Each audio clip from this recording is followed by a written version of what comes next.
Caros colegas e amigos, venho falar-vos da standardização da língua portuguesa. Prometo-vos uma história conturbada e, aqui e ali, com momentos extravagantes.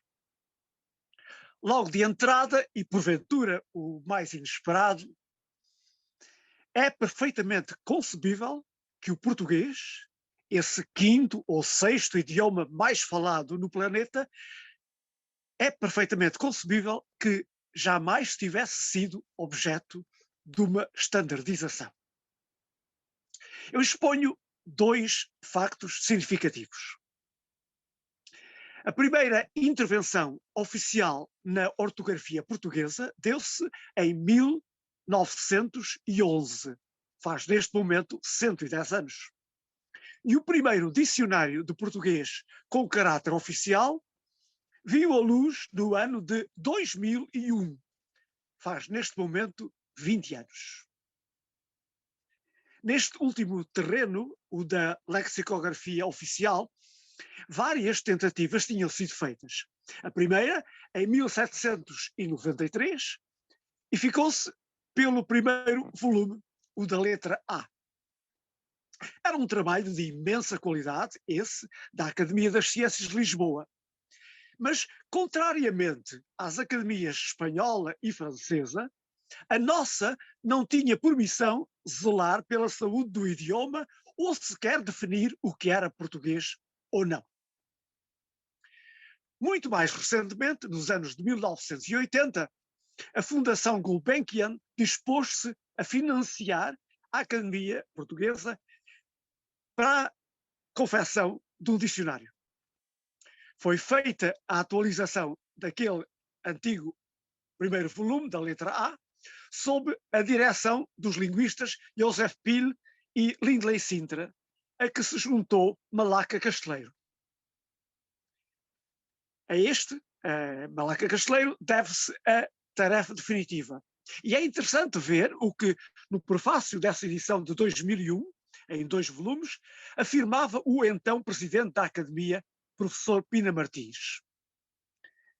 Se a Fundação Calouste Gulbenkian não tivesse financiado ou não tivesse confiado na competência destes 2 ilustres filólogos, Sintra e Casteleiro, e na capacidade da Academia das Ciências para levar o projeto a bom termo, não teria sido possível levar a cabo a árdua tarefa meticulosamente planeada. Traduzindo isto para vulgar, o Estado português jamais esteve empenhado na publicação de um dicionário do seu idioma. Esta mesma histórica falta de empenho vale para a ortografia. Houve um período medieval de profunda, mas compreensível indefinição ortográfica. Seguiram-se 2 séculos, o XVI e XVII, de uma grafia largamente fonológica. E no século XVIII deu-se uma recuperação ortográfica pretensamente autêntica de inspiração francesa. Essa ortografia classicizante, aristocrática, foi instigada por numerosas obras de tipo descritivo e pedagógico, denominadas ortografias. Eram uma espécie de prontuários, habitualmente de centenas de páginas, uns receituários de bom escrever, mas quase exclusivamente focados no léxico e na grafia. Só, como foi dito, em 1911 o português foi objeto de uma definição ortográfica. Era um trabalho autenticamente exemplar que passou a vassoura sobre pretensamente corretas e, não raro, fantasiosas grafias. Devemos essa grande reforma a meia dúzia de competentíssimos filólogos, mas também a uma circunstância política ocorrida no ano anterior, a instauração da República. Não é fortuita essa rapidez, digamos mesmo, essa urgência. Era necessário aproveitar a dinâmica criada com a mudança de regime para dotar o português de uma ortografia oficial e, isso, repita-se, pela primeira vez na sua história milenar. Mesmo assim, tudo aconteceu timidamente. Primeiro, essa ortografia valia exclusivamente para Portugal. Não houve sequer a simpatia de informar a respeito dela o Brasil. Depois, ela atingia só a esfera pública, isto é, a administração e o ensino. E assim se conservou tudo, com a conhecida oposição de Fernando Pessoa, até que em 1935, já em plena ditadura de Salazar, a obrigação se estendeu também à imprensa e à divulgação. Durante todo o resto do século XX, as várias tentativas de entendimento ortográfico foram marcadas por atritos, por mal-entendidos e por desconfianças. As mais recentes intervenções nesta matéria, os acordos ortográficos de 86 e de 90, não foram exceção, mas eu vou poupar-vos a pormenores. Toda esta penosa história revela um facto preocupante, que foi a mudança de regime político e só ela o que em 1911 conduziu à criação de uma ortografia oficial do português. É, portanto, e repito, concebível que se o regime monárquico se tivesse mantido, ainda hoje o português não dispusesse de uma grafia oficialmente estabelecida. É, no entanto, de justiça lembrar, e com isso regressamos à questão ortográfica, que os utentes de português dispunham de dicionários da sua língua de maior ou menor qualidade. Na década de 1560, editou-se o dicionário de Jerónimo Cardoso, decalcado no castelhano de Nebrija, aquele que até então tinha servido os portugueses de todas as idades. Depois, no decurso do século XVII, foi notável o labor lexicográfico dos jesuítas, com as várias edições do Bento Pereira. E nos primeiros decénios de 700, assistiu-se à publicação do monumental vocabulário, chamava-se assim, vocabulário, de Rafael Bluton. Este conseguimento foi possível, sabemos-lo, graças ao desafogo económico gerado pelo ouro do Brasil. Sabemos também que o Bluton gozou de grande estima em círculos galegos e disso dá testemunho Benito Feijó. Contudo, o cenário geral foi o de um desinteresse por parte do Estado na criação de instrumentos de definição e promoção de materiais e usos do idioma. Esse genérico desinvestimento na cultura por parte do poder ficara já patente na proibição da imprensa no Brasil, proibição que durou até 1806. A isso se juntava o déficit universitário. Com efeito, Portugal jamais criou uma única universidade em qualquer das suas colónias. Nem no Brasil até a independência de 1822, nem em África até 1975. Culturalmente, o Portugal colonial moveu-se sempre entre uma retórica elitista e uma factual negligência. Sim, é necessário sublinhar isto. O Estado português mostrou historicamente uma completa ausência de política linguística. Contudo, esse desleixo cultural teve um efeito benéfico. Foi o desenvolvimento de uma norma linguística brasileira, com uma morfologia e uma sintaxe próprias, um léxico e uma semântica próprios, uma fraseologia e uma pragmática próprias. Lembremos, a esse respeito, o complexo sistema das formas de tratamento. No terreno sintático, importa sublinhar que o português europeu está mais próximo do galego que do português brasileiro. Essa norma brasileira do idioma foi, pois, criada à revelação das instâncias políticas e culturais portuguesas e perante a sua completa indiferença. Quando, por fim, nas últimas décadas do século XIX, surgiram os primeiros embates públicos linguísticos com portugueses finalmente alarmados, já era tarde. Assinalamos essa histórica ausência de empenho nacional e internacional por parte de Portugal em matéria linguística. Para essa falta, podem apontar-se, ainda assim, várias circunstâncias atenuantes. Sim, o português teve de enfrentar, desde cedo, problemas linguísticos de vária ordem. Para começar, uma questão de natureza, digamos, identitária. Os portugueses demoraram séculos a darem um nome à língua de que se serviam. Só na década de 1430 achamos as denominações de língua portuguesa e português. O castelhano já foi identificado como tal 200 anos antes, e o galego foi assim chamado em 1290.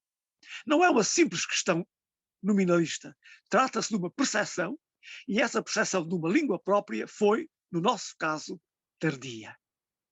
Depois, a questão propriamente material. O português enfrentou, já bastante cedo, aspectos de muito difícil gestão. Vou dar primeiro um exemplo ortográfico e, seguidamente, dois de teor morfológico. O português teve de haver-se com uma grafia, entre todas problemática, para o ditongo ão. Tratava-se de uma sequência nova e, mais do que isso, única, sem apoio noutros idiomas. Razão tinham eles, um ditongo nasal. Onde é que já se viu? Como grafar, então, esse enigmático ão? Pondo a questão noutros termos, o que é que se ouvia exatamente em ão? As propostas ortográficas foram numerosas. Tomemos o caso dos indivíduos filhos da mesma mãe. Enquanto o castelhano conheceu desde sempre as grafias hermano, hermanos, com uma alternativa bastante marginal de hermano, hermanos sem H, o português irmão teve até 1500 24 grafias diferentes e o plural irmãos 21. Os dados em bruto acham-se no vocabulário histórico cronológico do português do brasileiro António Geraldo da Cunha. A sequência inicial, irme, teve várias grafias, mas não estava aí o problema. Vamos limitar-nos ao exame do masculino singular. Geraldo da Cunha forneceu 4 casos de aão, portanto, a seguido de an, de aao e aao, 3 casos de aao e de aao, 2 de ão e de aao e 1 de aão. São tantas tentativas de captar essa esquiva sequência sonora. A experiência do escrevente deveria ser a de uma imensa insegurança, de nervosismo e até de faça como calhar. Para piorar as coisas, essa sequência entrou numa proliferação incontrolada e, por fim, incontrolável, uma proliferação alimentada por analogias que já nada tinham a ver com a síncope do N intervocálico. Esse era o lado ortográfico da questão. Mas ele ganhou uma vertente morfológica relacionada com a formação dos plurais. Sabemos como as terminações latinas one, ane e anu acabaram convergindo numa só, ão. Assim, ratione deu razão, pane deu pão e mano deu mão. Os plurais mantiveram-se os esperáveis, mas a unificação das terminações do singular tornou a identificação desses plurais cada vez menos fácil. Isso criou primeiro hesitações nesses plurais e rapidamente se viu a duplicação deles e depois, sobretudo na área da antiga terminação one, a sua triplicação. Que fizeram então os gramáticos perante a crescente dificuldade na identificação das formas originais do singular? Simpaticamente, convidaram o utente português a orientar-se pelas soluções castelhanas, que eram de geral conhecimento. Já bem cedo, em 1606, o filólogo Duarte Nunes de Leão concretizava da seguinte maneira: qual o plural de capitão, de aldeão e de coração? Veja-se o comportamento castelhano. Faz ele capitanes, aldeanos e corazones, façamos nós capitães, aldeãos e corações. O conselho é bom e certamente racional, e ainda nos dias de hoje ele é dado em gramáticas de português. Só que o conhecimento do castelhano por parte dos falantes portugueses foi diminuindo. E sabemos quanto esse tipo de procedimentos, através de um raciocínio em questões ortográficas, é um procedimento precário. Não demoraram, portanto, a surgir, como já se disse, soluções duplas e, por fim, triplas. Dou dois exemplos. O plural assim aconselhado, charlatães, viu-se acompanhado por charlatões e depois por charlatãos. De modo semelhante, o aconselhado aldeãos recebeu a companhia de aldeães e, por fim, de aldeões. Estas e numerosas outras alternativas, duplas e triplas, estão hoje consignadas em prontuários, dicionários e recursos digitais. A situação acabou, portanto, caótica. Determinado singular tem só uma terminação? Tem duas? Tem três? É tarde para tentar sequer pôr ordem nisto, com o risco até de tão só aumentar esta balbúrdia. Um apontamento intercalar. Eu presumo que uma parte do fascínio que, sobretudo a partir de 1400, o castelhano exerceu sobre portugueses cultos, teve a ver com a experiência, justificada ou não, de uma língua ordenada, nada complicada e previsível em toda a linha. Falei há pouco de circunstâncias atenuantes para essa tão portuguesa resistência à standardização. Porventura, a mais importante dessas atenuantes foi sempre a ausência de uma instância académica reguladora que pusesse ordem, que pelo menos tentasse pô-la nestas embrulhadas em que o idioma se vinha pondo, ou se vinha metendo. E é verdade que a ausência de uma academia de modelo espanhol ou francês garantiu ao utente português um invejável espaço de liberdade. Mas não é menos certo que isso teve um preço, e um preço aqui e ali incomportável. Darei aquele prometido segundo exemplo de um estado caótico em matéria morfológica, um estado que acabou estabilizado, isto é, que parece estar a eternizar-se. É o caso da nossa mistura de formas verbais da terceira pessoa de plural com pronomes da segunda. A simplificação já consagrada é: avisem os vossos pais. O procedimento deve ter-se iniciado no século XVII. É conhecido como o do recuo do pronome sujeito-vós, a partir de Lisboa, sendo substituído pela forma vocês, documentada desde 1660, de facto na pena do Lisboeta. O fenómeno é bem conhecido e já me referi a ele por várias vezes. Mas aproveito para formular uma hipótese. Vós era a forma de tratamento usado para indivíduos singulares, um tratamento de particular deferência, quando dirigido, por exemplo, ao rei. Isto tornava esta forma insuficiente marcada como pronome sujeito plural, o que convidava a substituí-lo por um inequívoco vocês, com vantagem de poupar o falante às requintadas formas verbais da segunda pessoa plural.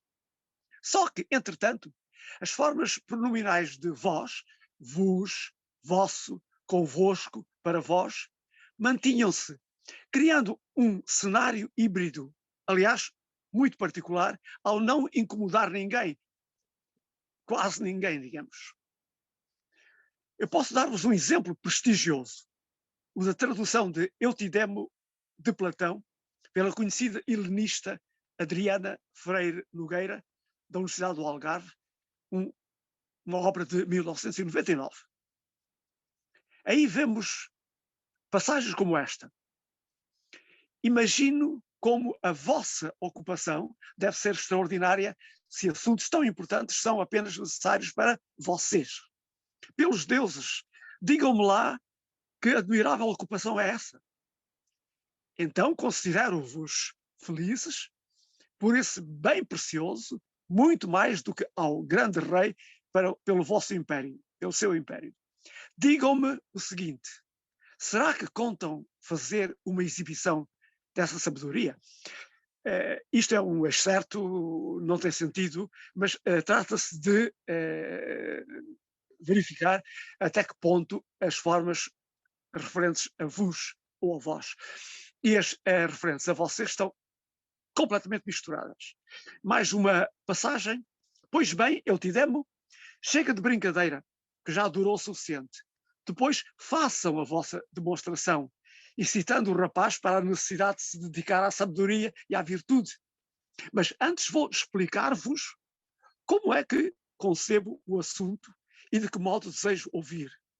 Se, no entanto, vos parecer que procedo como um leigo e um ridículo, não façam pouco de mim, pois é devido ao meu desejo de ouvir o vosso saber que eu ousarei falar de improviso perante vós.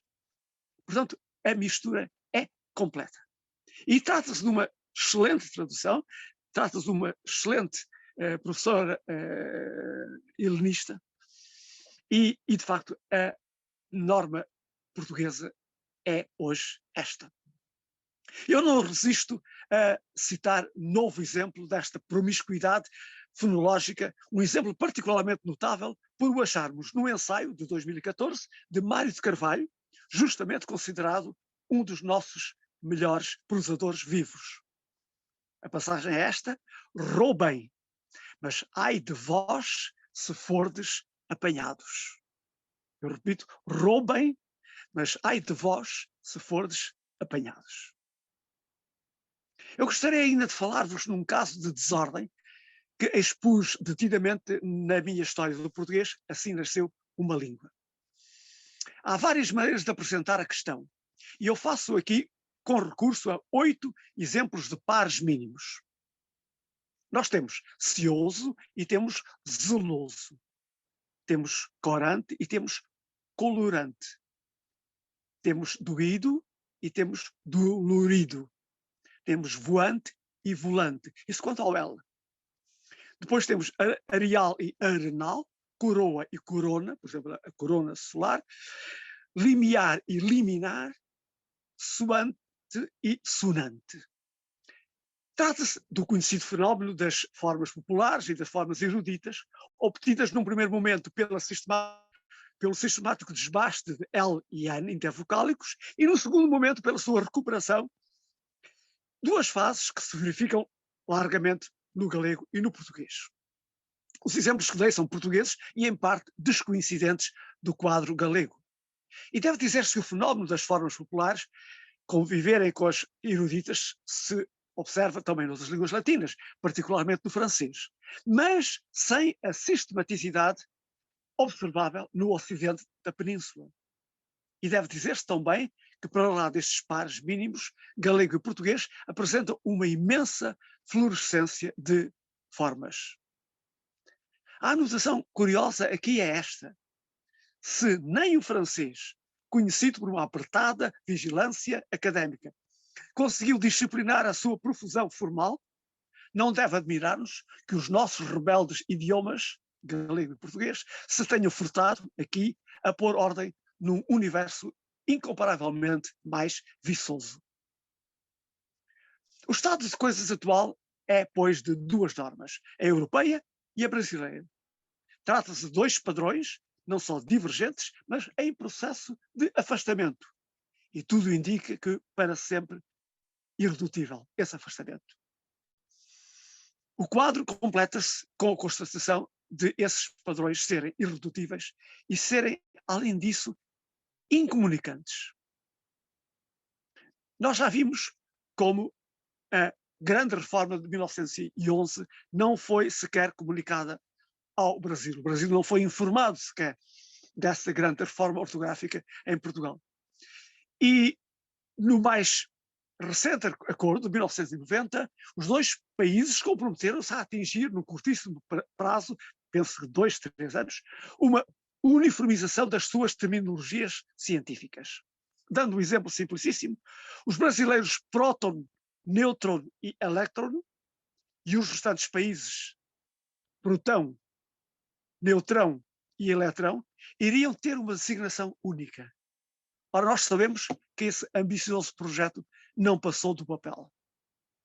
E trata-se de centenas e centenas de formas científicas há muito cimentadas. Felizmente que a cidadania sabe dar exemplo de diferente atitude.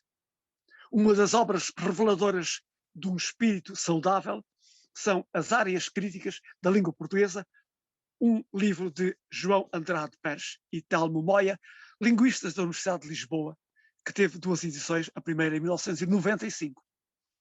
Centrando-se no português europeu e, mais concretamente, no desempenho linguístico da eles examinaram uma longa série de indefinições de natureza, sobretudo sintática, em que vivemos. E temos o exemplo brasileiro da gramática pedagógica do português brasileiro, de Marcos Banho, de 2011. São obras, estas duas, que passam em revista os pontos causadores de maior complexidade das duas normas, avaliando esses pontos, contextualizando-os, sugerindo soluções. E igualmente esforço tem vindo a ser feito por vários linguistas portugueses numa apreciação científica das deficiências do acordo ortográfico de 90. E tem que distinguir-se, nessa tarefa, tem que distinguir-se os linguistas António Emiliano e Francisco Valada.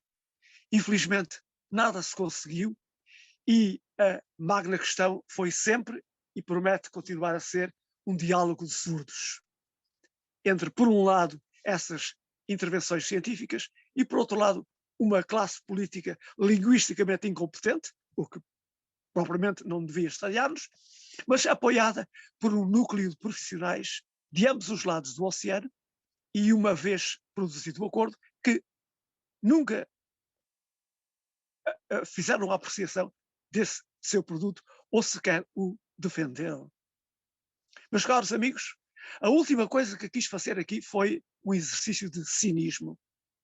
Mas os factos são eloquentes. O panorama português foi sempre fundamentalmente defensivo, de navegação à vista, de fuga ao empenhamento. É verdade também que isso tornou o português europeu, e foi nele que me centrei, um sistema híbrido, talvez simpático, certamente descoroçoante, mas em que conseguimos sobreviver. Graças a esse cenário linguístico, acabamos por dispor de uma sintaxe notavelmente flexível, de um léxico imensamente variado em formas. São virtudes estas que uma academia interventiva teria possivelmente frustrado. O nosso século XIX divertia-se com os constrangimentos sintáticos a que o francês se veio submetendo. Sujeito, verbos, complemento. No século XVI, sentíamos-nos superiores ao castelhano por ele ter ojos, mas não ter ojar, por ter mirar, mas não ter miros. Está escrito, está publicado. Hoje somos atordoados com os 500 erros mais comuns da língua portuguesa. Há um livro com esse título. E devemos perguntar-nos quantos serão então os erros menos comuns. Com uma certeza vos deixo, a de que até hoje soubemos sobreviver neste caos instalado que é o português europeu. E uma quase certeza, a de que tivéssemos nós tido um Estado com ambições de timoneiro linguístico, o caos acumulado seria hoje ainda maior. Muito obrigado.